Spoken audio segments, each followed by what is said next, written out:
안녕하세요. 대만 살던 아저씨입니다.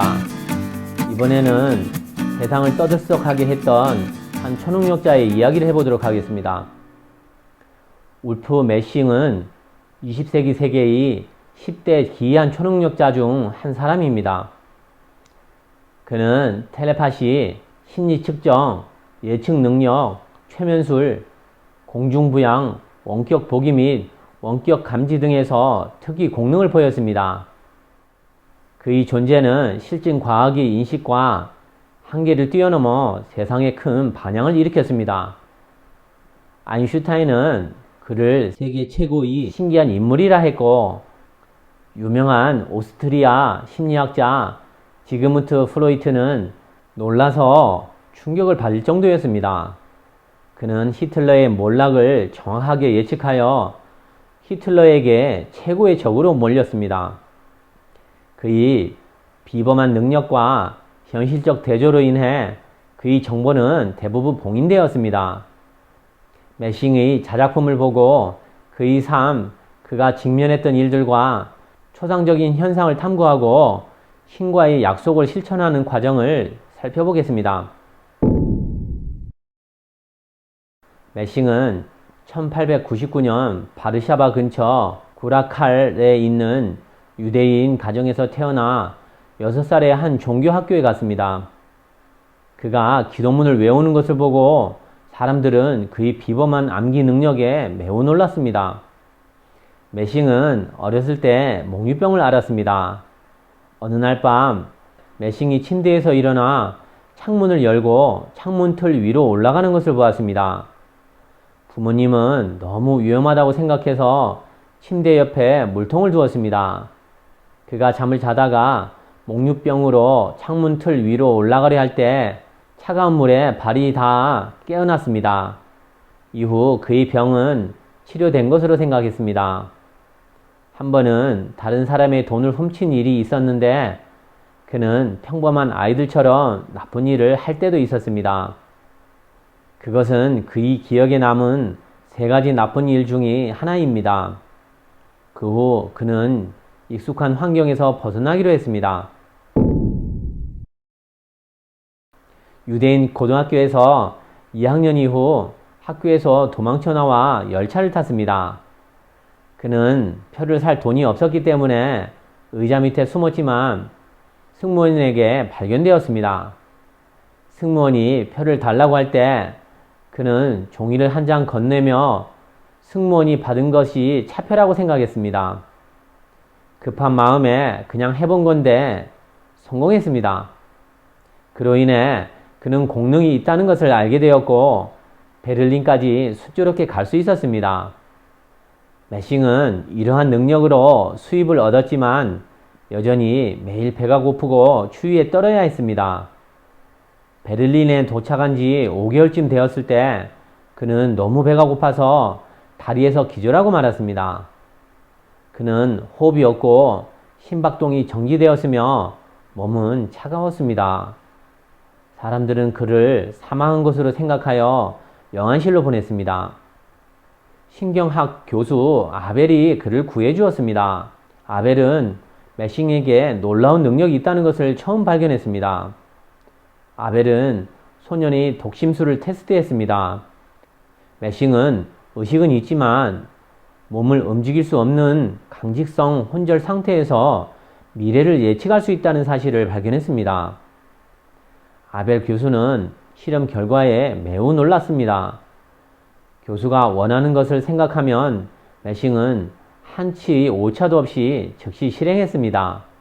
16세의 매싱은 오스트리아의 수도인 빈에 도착했습니다. 나중에 매싱은 조심스럽게 심리 실험이라는 프로그램을 개발했습니다.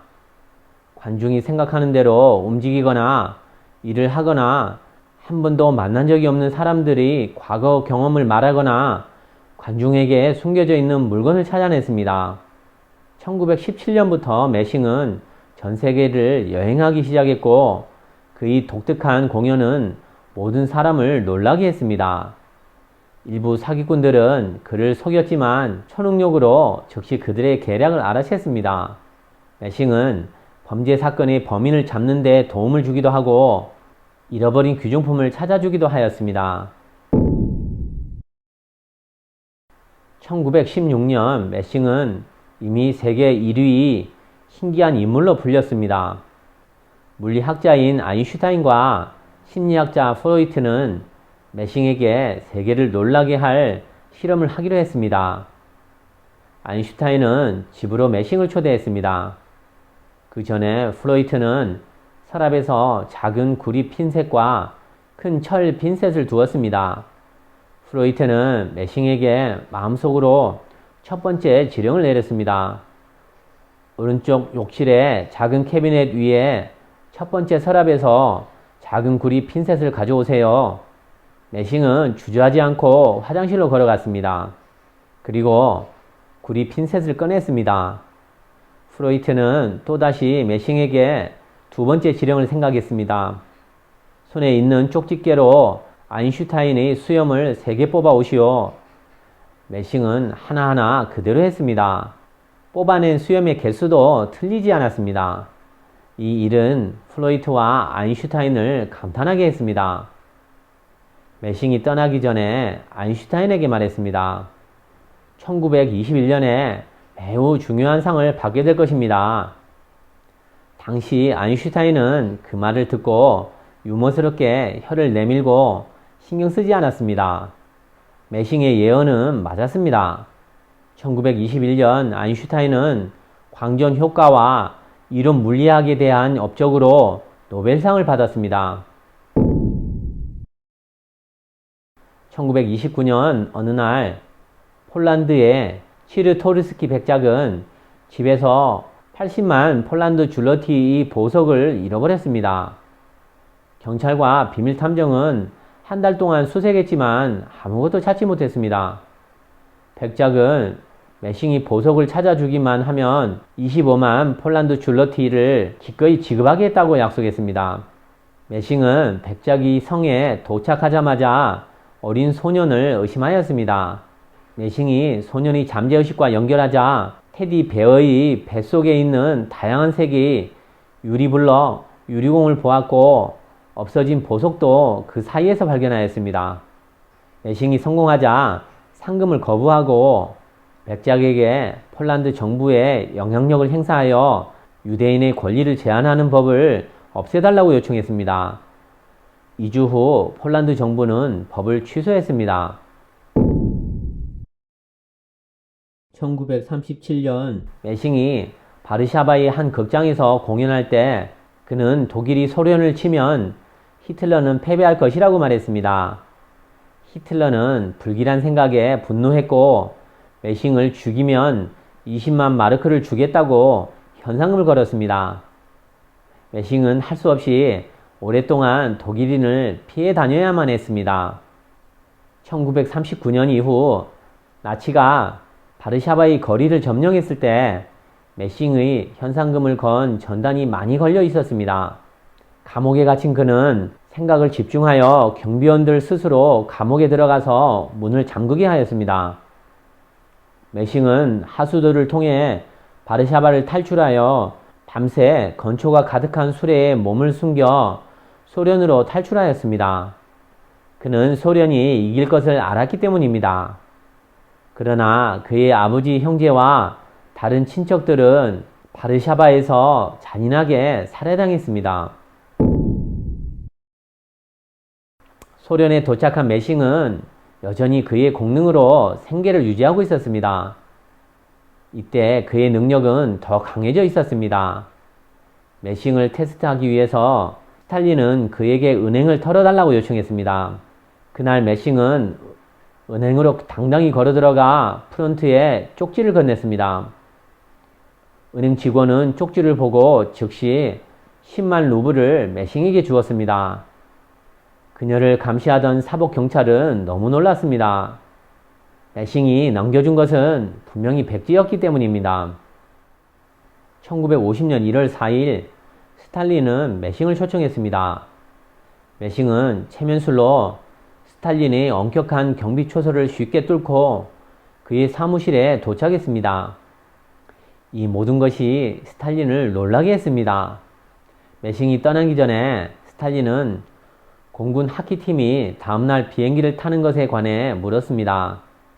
메싱은 비행기로 가지 말라고 했습니다. 메싱의 예측을 확인하기 위해 스탈린은 아들 바실리와 포포로브 코치에게 스베르들롭스크까지 기차를 타고 가게 하였습니다. 그러나 다른 팀원들은 비행기를 탔습니다. 다음날 LU-2 비행기가 추락했습니다. 11명의 하키 선수, 의사, 6명의 승객은 모두 살아남지 못했습니다. 메싱이 9세 때 아버지의 심부름으로 담배를 사러 갔습니다. 해가 지고 밤이 되었습니다. 메싱은 어둠 속에서 현관으로 걸어갔습니다. 그런데 갑자기 흰 옷을 입은 거인이 계단에 나타났습니다. 메싱은 그의 회고록에서 다음과 같이 말했습니다. 나는 그의 수염, 광대뼈가 넓은 얼굴, 꿰뚫을 듯한 눈을 보았습니다. 그는 메신저였고 두 손을 하늘을 향하며 말했습니다. 아들아, 천신이 나를 너에게 보내 말하노니 너는 미래를 예언하여 신에게 약속한 너의 의무를 수행하라. 수년 후 메싱은 그때를 회상하면 기억이 너무 또렷하다고 말했습니다. 내 능력 중 어느 것도 물질적 혜택을 노리는 특별한 수단으로 사용될 수 없습니다. 내가 그렇게 한다면 나는 성공하지 못할 것입니다. 나는 결국 벌을 받게 될 것입니다. 그러니 모두들 부러워하지 마세요. 메싱 현상은 러시아 공산주의의 땅에서 무신론과 유물론에 사로잡혀 있던 사람들에게 강한 이데올로기적 충격을 주었습니다. 오늘 영상은 여기까지 하겠습니다. 감사합니다.